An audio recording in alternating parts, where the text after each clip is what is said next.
rule number, okay? Because if anyone make chat, that will get a notification to me, and that would be a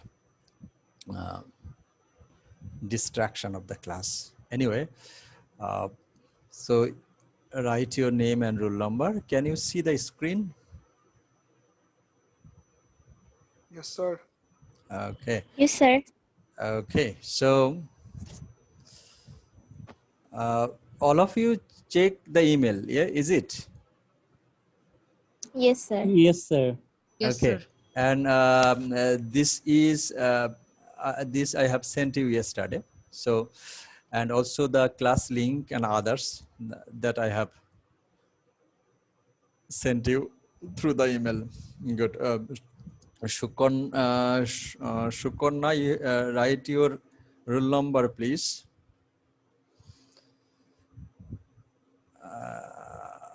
Yeah.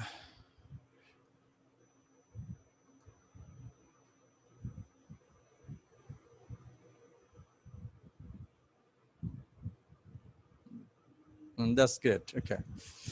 But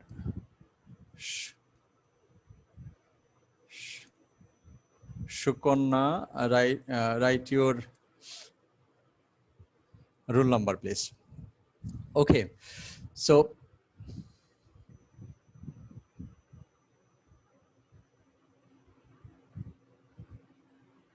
oh, I got, where is the,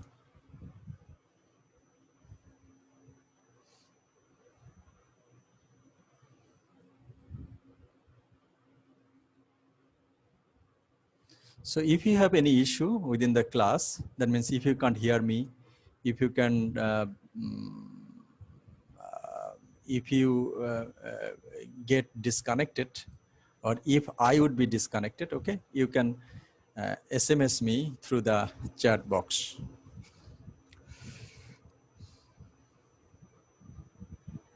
How comparative literature came into being. This is the title. That means how comparative literature came in the history of English literature or literature of the world. We will be discussing this issue.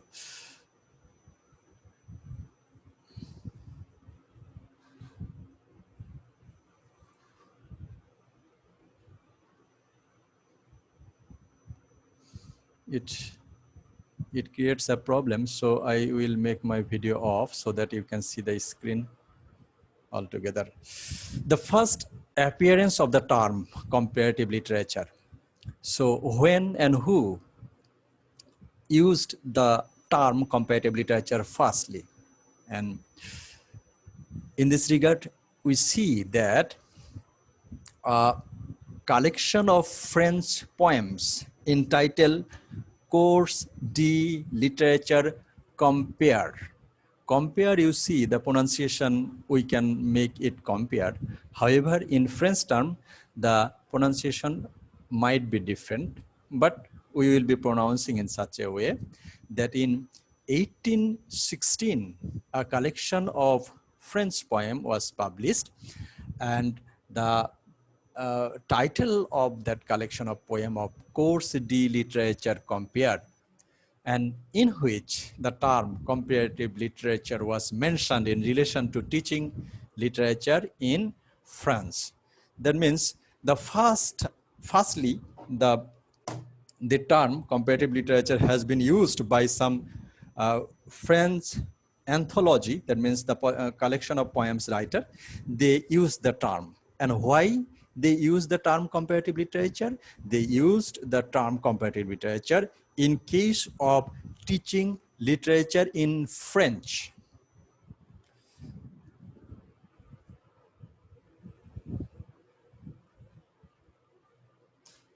And it is generally agreed that such kind of series of French collection of poems use the term comparative literature at first in the history of teaching literature. So it was in 1816 that some French collection of poems mentioned the term that is comparative literature. And And this is generally agreed that these are the people, that means the French people, who use the term first in the history of English literature or the history of literature. They use the term comparative literature. And then we get another Czech American comparative literary critic, and his name is Rene Ouellek. You see the picture of that gentleman, scholar, and he is also a Czech American critic. And he discussed the origin of the term comparative literature. What is the origin of the term comparative literature? And notes that the title is unused and unexplained. So discussing the origin of the term, Rene Ouellek, this Czech American comparative literary critic, he said that the term comparative literature is a little bit vague, and we can determine the scope of comparative literature course with the simple name comparative literature. And for this reason, he showed how the term came into use in 1820 and 1830 decades in French. And as we have talked it earlier, that in 1816, some French anthologies, that means some collection of poems, they use the term. However, Rene Ouellek, he said that the term itself is very much vague, unused and unexplained in the word by Rene Ouellek. And what happened then?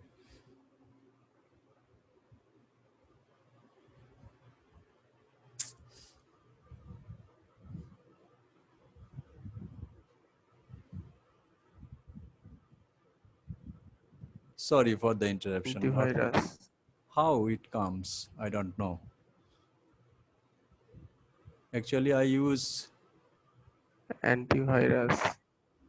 yeah, but I use Kaspersky. So Avast. how Avast has come to my screen, I don't know.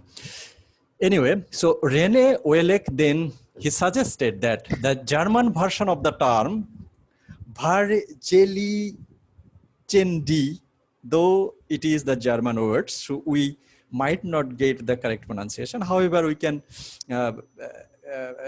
pronounce in our own way using the Latin or English letters. Varjeli Chendi, litere charges chiste, first appeared in Maurice Carrier's book in 1854.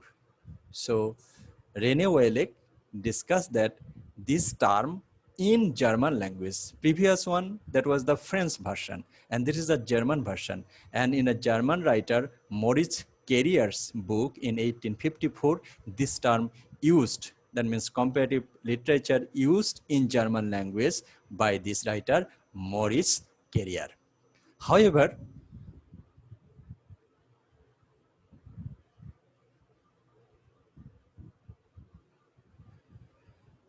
the earliest English uses attributed to Matthew Arnold, we know, all of us know about Matthew Arnold, a Victorian poet, who referred the term in plural as comparative literatures in a letter in 1848. So Matthew Arnold, very fantastically, he used the term comparative literature in a letter in the earliest English usage. That means first French, then German, and Matthew Arnold in 1848 used the term in a letter. But Matthew Arnold used the term comparative literatures in a letter.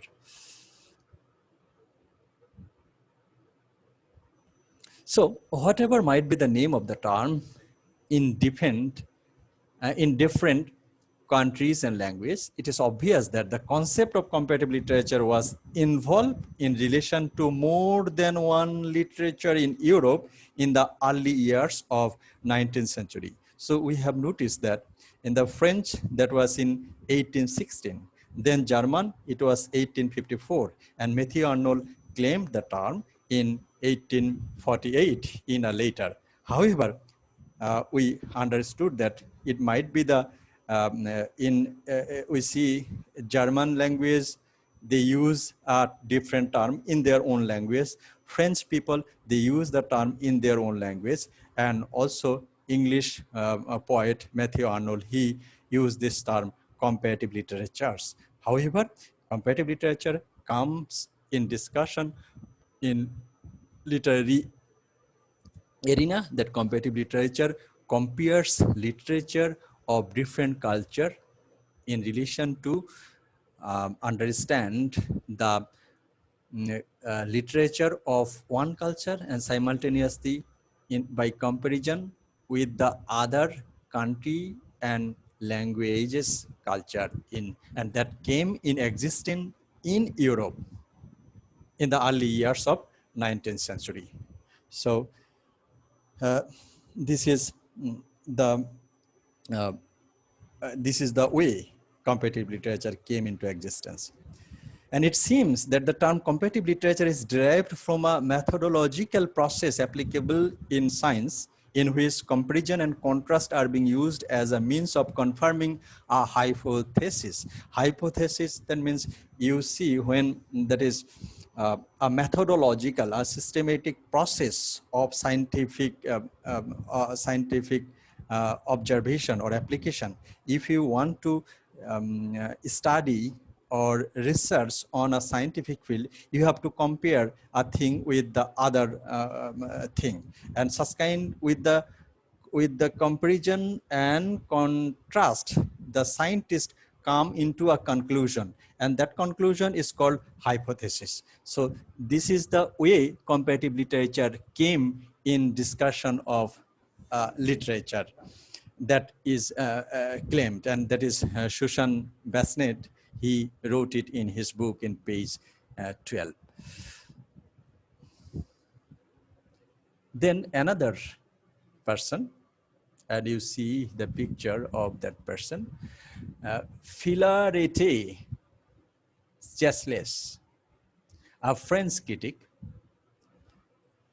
and man of letters, in his inaugural lecture at Athens entitled Literature Étranger, Compare. That means in English, foreign literature compared.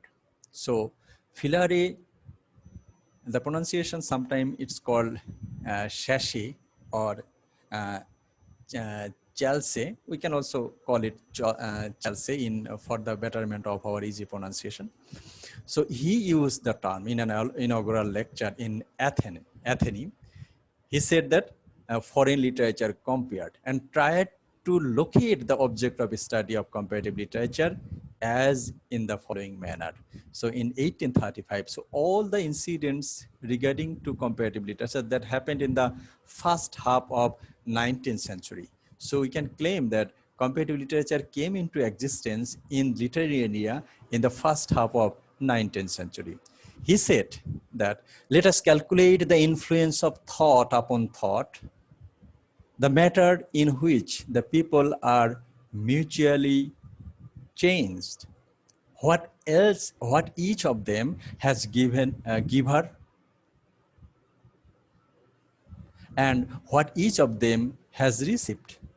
Let us calculate also. So Chelsea, he said that the influence of thought and mutually changed when I will be reading some other languages literature, I will give something to them through my thought, and I will also receive something from the literature. So this is such kind of give and taking, giving and taking. That means exchange will be happen in comparative literature. Let us calculate also the effect of perpetual exchange upon the individual nationalities. How? For example, the long isolated northern spirit finally allowed itself to be penetrated by the spirit of the south. What the magnetic attraction was of France for England and England for France. How Its division of Europe has at one time dominated its sister states and at another time submitted to them. So we see there is a influence of south to north, north to south, England to France, France to England, and how sometimes they dominated its sisters' concern and another time submitted to them. So they, in European countries, we see sometimes England is occupied by France and sometimes France is occupied by England. Such kind of domination and exchange of domination or giving reciprocal presence of their thinking, we see such kind of presence. What has been the influence of theological Germany? So Germany is based on theology, and in case of artistic Italy, energetic France, Catholic Spain, Protestant England, and how the warm shades of the South have become the mixed with the profound analysis of Shakespeare. Okay, so if you see that German, they are very much theological. They how they got such kind of situation in their country. And if we go to Italy, we will see the artistic presence of Italy, and also the France. The people of France are very much energetic.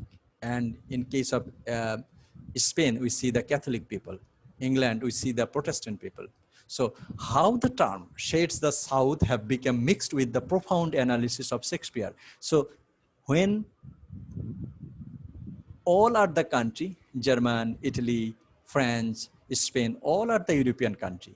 But when we will be going to analyze Shakespeare in that perspectives, that analysis will be different from the perspectives of Germany, from the Italy, France, and Spain. And how the Roman and Italian spirit have embellished and adorned the Catholic faith of Milton. And finally, the attraction, the sympathies, the constant vibration of all these things, loving, exalted, and melancholy, and reflected thoughts, and some spontaneously, and the other because of study, all submitting to influence which they accept like gifts, and all in turn emitting new unforeseeable influences in future. So it is a very long quotation. In the last word, we see influences. And again, in the first time, we see here, let us calculate the influence of thought upon thought.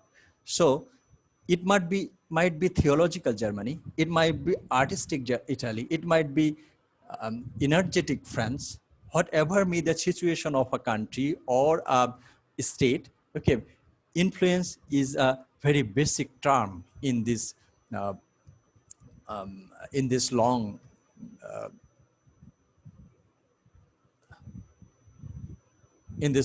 scenario we see. Okay, so the word influence in the previous slide gets recognition as an important characteristics in comparative literature. And this Chelsea refers also to the spirit of a nation or of a people. So sometimes the spirit may come from a nation, or sometimes it may come from an individual person, and suggest how spirit may have influenced another writer in another culture. It might come from a country, it might come from a nation, whatever may be there. But such kind of influence affect the other people. This is the scenario. And thus, Chelsea paints an idealistic picture of international literary harmony. So if one literature is influenced by another, and if another literature is influenced by other, so through such kind of influences, we see a mutual harmony among the literatures of all over the world. He suggests that historical reality of a nation, nation to nation, is different, but the mutuality of influences and connections are same. So as we see that one country might go forward from her own perspectives, কোনো একটা দেশ তার নিজস্ব বৈশিষ্ট্য নিয়ে আগিয়ে যেতে পারে। যেমন আমরা দেখলাম থিওলজিক্যাল জার্মানি, স্পেনের মধ্যে দেখলাম Catholicism, what ever may be the position, but the connection and influence, whatever may be the situation, in case of Bangladesh or in case of India or in case of Europe, whatever the position, every individual country language will have its own uh, own identity. However, the one thing is common, that every literature will influence other, and every literature will be connected each other. So you see some similarity, you see some contrast. So such kind of similarity and such kind of contrast will be the influential tool in comparative literature, as you see.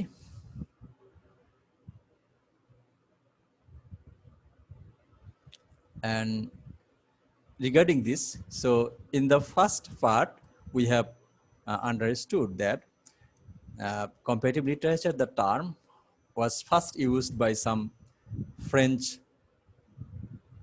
anthologists, then we see German, and then we see Matthew Arnold. And in this way, this comparative literature came into existence in the world literature. And successively, this went to from Europe to America and other part of the world. And still, at present, comparative literature is discussing, teaching. It has become a field of research in all the countries of the world. Another part we will be discussing in this class, that is related to comparative literature, that is culture and nationalism, how culture is related to nationalism. In previous portion, we have talked about French critic Filare Chelsea's idealistic picture of international cooperation.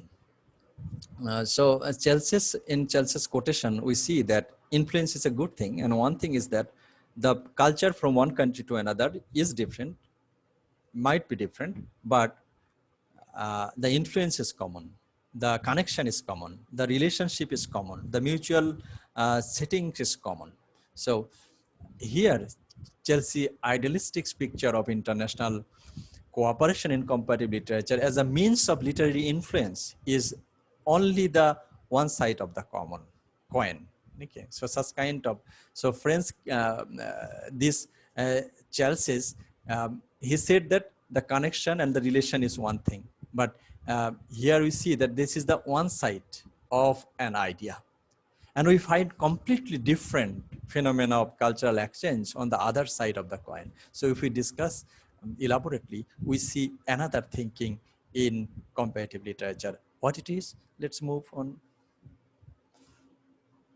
Let's move on to other person. Regarding the alternative perspectives of cultural exchange, as early in 1819, Lord Byron, in the preface to his Prophecy of Dante, commented, I am reading, the Italians with pardonable nationality are particularly jealous of all that is left them as a nation.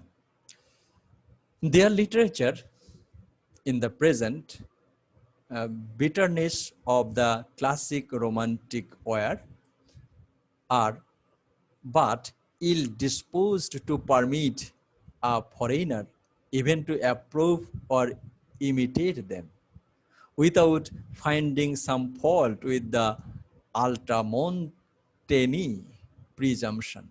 Okay, so the Italian with the pardonable nationality, so the concept of nationality comes over here, he has mentioned in such a way, and particularly jealous of all that is left to them as a nation. So every nation is in one hand proud of their own culture and heritage, and for this reason every nation will try to come out an individual entity, an individual distinctive cultural identity, and that identity goes to the formation of a nation state.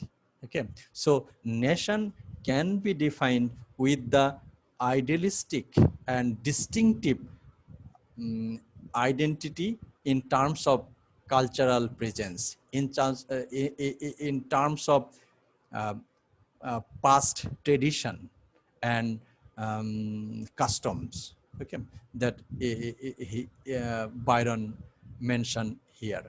Byron observed that the close relationship between national identity and cultural inheritance. So cultural inheritance, we can tell it about the traditional past. So we belong to a culture, and that culture we got from our forefather, from our previous history, and we have got such kind of cultural inheritance, and we have got and after getting such kind of cultural inheritance, we can call we are a nation. So this cultural inheritance and national identity is very much linked. Without the cultural inheritance, a nationality will not be a nationality. Okay, so cultural inheritance is very important, that Byron observes. And he also recognized that a nation or a series of small states, as Italy was then, was struggling for independence and jealously guarded its literary heritage against all comers.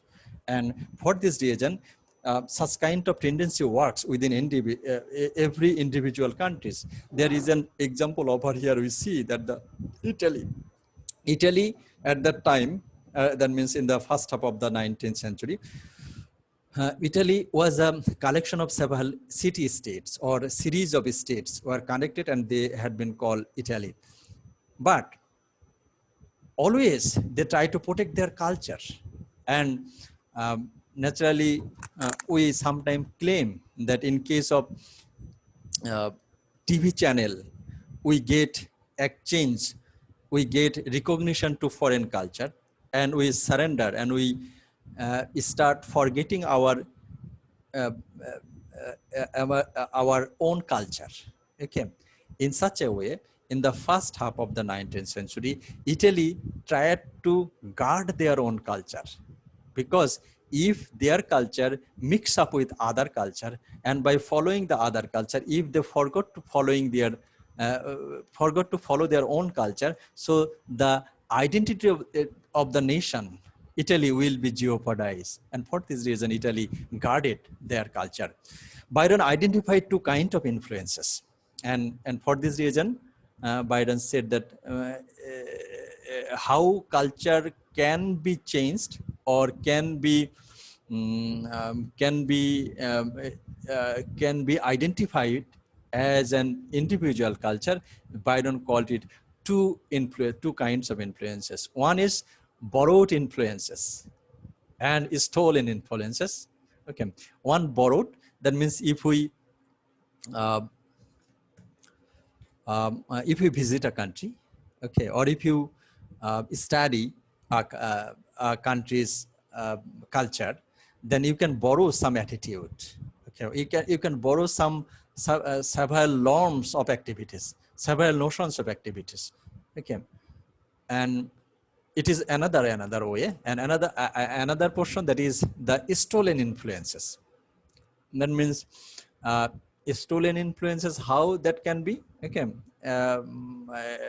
some kind of colonial perspectives, when a country will be dominated by other country. Okay, some tradition or some traditional thing might be stolen from that country and exhibited to the country or to another country, and they try to follow such kind of culture. যেমন আমরা যদি ধরি Japan অথবা China, আমরা এরকম জাপানিজরা অনেক gentle হয়। ওকে, তো সেখানে জাপানের কালচারটা যখন ইউরোপে আসবে, তখন তারা যদি এই জাপানের কালচারটাকে অ্যাডপ্ট করার চেষ্টা করে, so they will try to show gentleness in their activities or in their attitude and motive of doing something.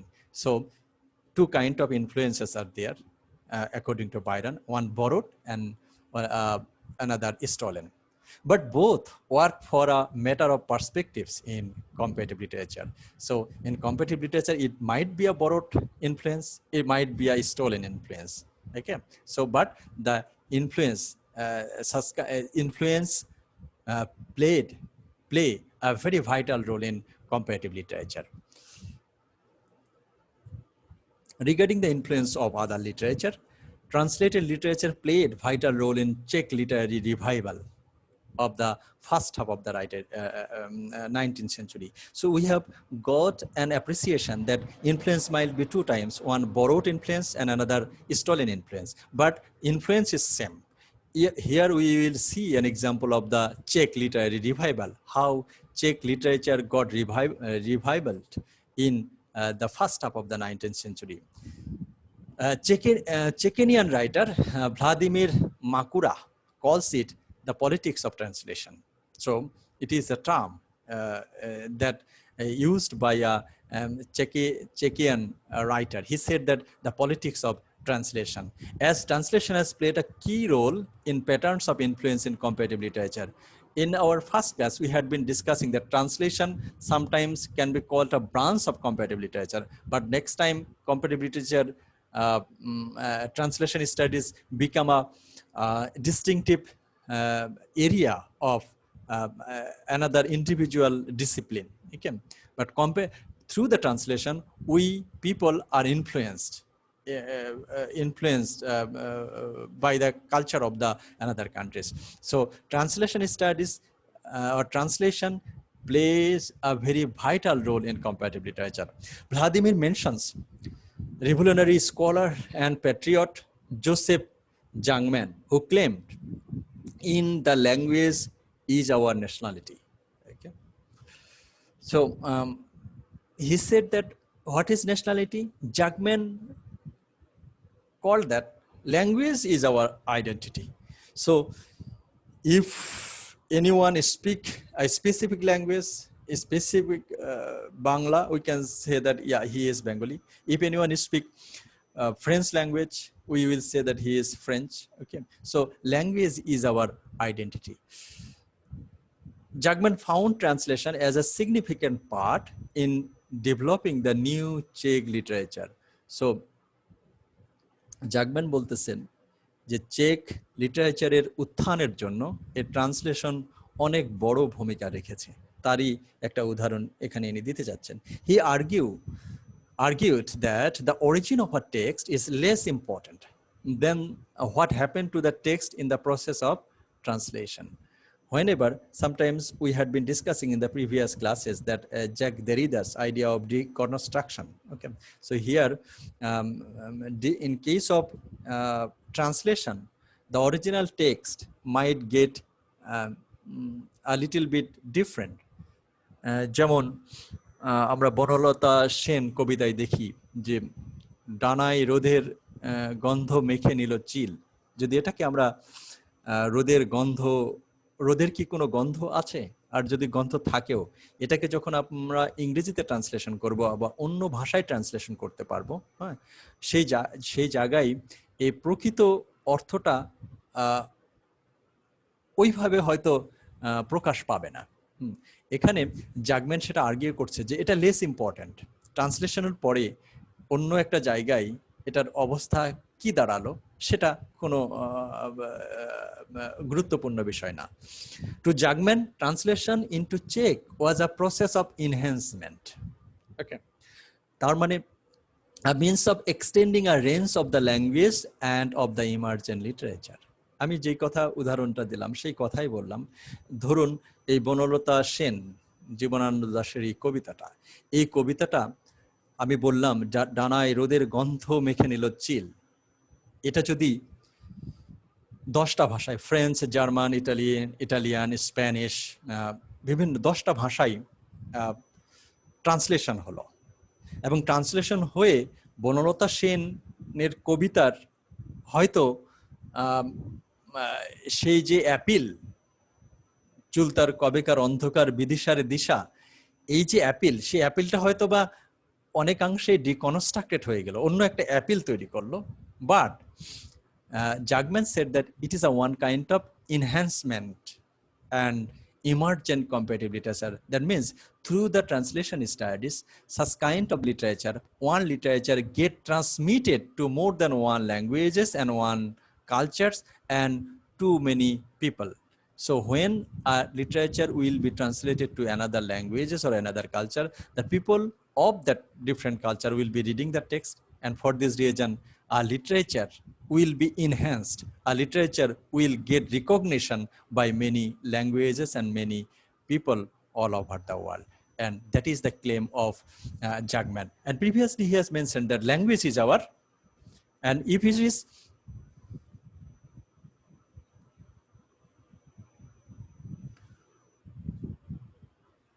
we should make a plan in case of the class participants. Okay. Every time it gets notification that someone is entering the waiting room. Okay. যারা পরে এসেছেন তারা chat বক্সে নিজের নাম এবং roll number লেখেন please. So Jagman first time said that language is our identity of a nation. And next time, Jagman also claimed that translation is the enhancement of language and literature. That means through translation, culture and nation will be enhanced. Okay, that is the main point over here. In the late 18th and early 19th century, we find a time of immense literary turmoil throughout Europe, as well as an issue of nationality increased linked to cultural developments.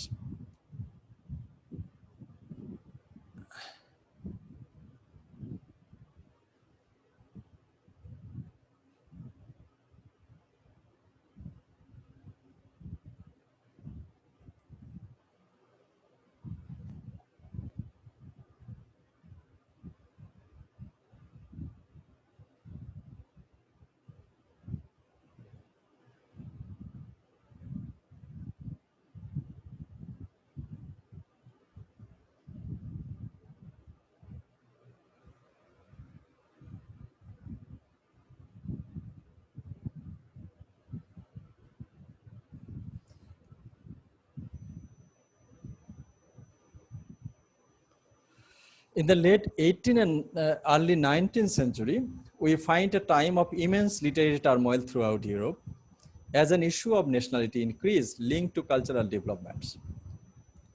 Nation engaged in a struggle for independence and for cultural roots for a nation culture and for a national culture or a past. So in the late 18th century and the early 19th century, we see that people of the Europe had been trying to get their identity. They had been trying to get a root. What is the root of their culture? They had been trying in such a way. And emergent nations had to establish a tradition and a canon. So if every nation had been trying to get a root, what is the root of the culture? They had been trying in such a way. And the most extraordinary example of the search of roots is the first medieval manuscript discovered by Václav Hanka. So Václav Hanka and his colleague declared that they have discovered a unique manuscript of Czech, Old Czech of the 9th, 10th and 13th centuries. Hanka declared এবং তার colleague declare করলো যে তারা check কালচারের 9, 10 এবং ত্রয়োদশ শতাব্দীর কিছু ম্যানুস্ক্রিপ্ট পেয়েছে যেটা তাদের কালচারাল রুটকে প্রকাশ করে। They announced that there had been a golden age of Czech poetry at the time while the rest of the Europe was struggling with the decayed epic form. Okay. So Hanka and his colleague discovered that the Czech people, they had a glorious past regarding the poem writing tradition. They declared it. And the people of the Europe, they are trying to write the epic form. Interestingly enough, that later the manuscript were proved fraudulent. Actually, that manuscript was not a real manuscript. This was in cover. But by then, it gave a powerful impulse to Czech literature. কিন্তু যখন check পিপলরা জানলো 18 শতকের শেষে এবং 19 শতকের শুরুর দিকে যে জানলো যে নবম, দশম এবং ত্রয়োদশ শতাব্দীতে চেক সাহিত্যের খুব একটা অনেক সমৃদ্ধ ধারা তারা সন্ধান পেল এবং সেটা আবিষ্কার করলো হানকা এবং তার কলিগ। এই কথা শোনার পরে এই চেক রিপাবলিক এই দেশের সাহিত্যিকরা এত সাহিত্য রচনা শুরু করলো যে they were inspired by the past tradition and they started writing their literature in a very influenced way, and influenced by this old manuscript discovered by Hanka, Czech literature got revival. And as a result, within a century, Czech had been seen to be a major European language.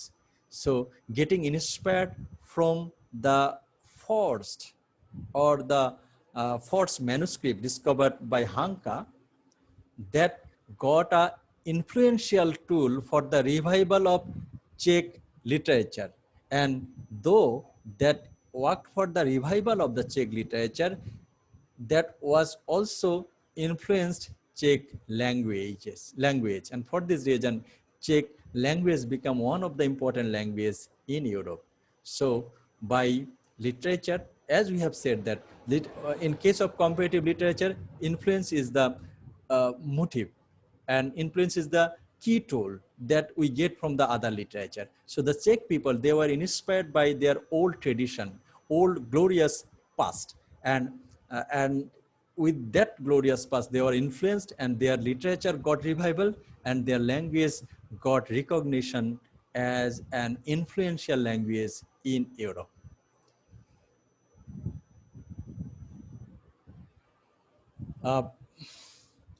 Some examples are there. What kind of revival Czech literature got? 3 volumes of Slavonic national songs were published in 1822 and 1827. 5 volumes of History of Bohemia appeared in 1836. And in the same year, the greatest poet of Czech romantic revival, Karel Maka, published his major poem May. So inspired by this old tradition, such kind of volume we see in Czech literature.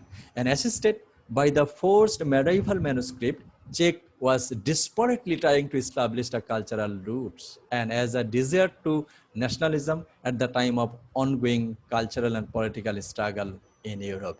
So as we see that in case when they were influenced by the medieval manuscript and they got their recognition, and they try to say that yes, we have a glorious past, and that past is the identification of their nature, and this is the way the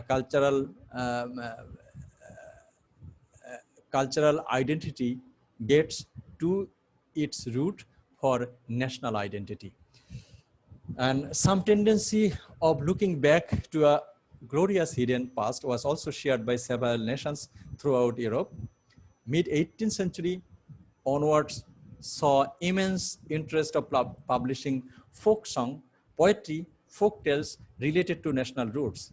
And when in Europe, the other nation, they had been trying to establish their folk tales, আমরা যেটা লোকগাথা বলি আর কি, যে folk tales এবং fairy tales যেগুলো কোনো একটা কালচারের অবিচ্ছেদ্য অংশ, এইগুলোর খোঁজ করতে তারা শুরু করলো, এবং অনেক বেশি folk tales, poetry এবং fairy tales লেখা হলো সেই সময়। কারণ একটাই, they had been trying to get their cultural roots. Percy's Relics of Ancient English Poetry appeared in 1765. The great Danish poet Johannes Ewald published significant collection of ancient sagas and medieval ballads in 1771. Harder Steamers der Volker in Leyder, published in 1778. Jacob and Wilhelm Grimm's fairy tales in 1812 to 13. Elias Lornot's version of the Finnish national epic in Kalevala in 1849. So such kind of writing got published in the last half of 18th century and the first half of 19th century. This fascination was the past as well as the developments in literary history, philosophy, archaeology, and the political history was directly linked to the general European question of the definition of nationhood. So that is that such kind of inclination towards the theology, history, philosophy, and archaeology is related to the definition of nationhood in Europe. So in such a way, cultural heritage inspire the nations and inspire a nation to see its own origin or roots. And that can also be called nationhood. And Rousseau talked about the collective personality of the people. And regarding this, Timothy Bernard points out, in Germany, Herder transformed Rousseau's people into a Volk related to people. The significance of this later concept is its shift from Rousseau's Enlightenment emphasis on civic virtue to a earlier romantic instance on the primordial and ineluctable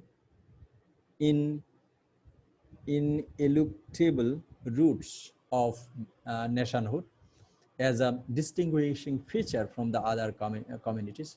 Each people was now set off by the natural characteristics of language, the intangible quality of specific Volksgates.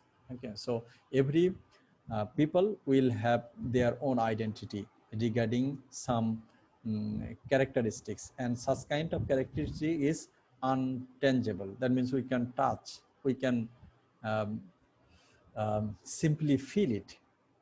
একটা জাতি এবং আরেকটা জাতির একটা জাতির মধ্যে যে কালচারগুলো থাকে সেইগুলো আমরা টাচ করতে পারি না, কিন্তু আমরা এগুলো অনুভব করতে পারি, এবং সেই অনুভব এই জিনিসগুলোই হচ্ছে একটা নেশনহুডকে আইডেন্টিফাই করার জন্য অত্যন্ত এসেনশিয়াল পার্ট.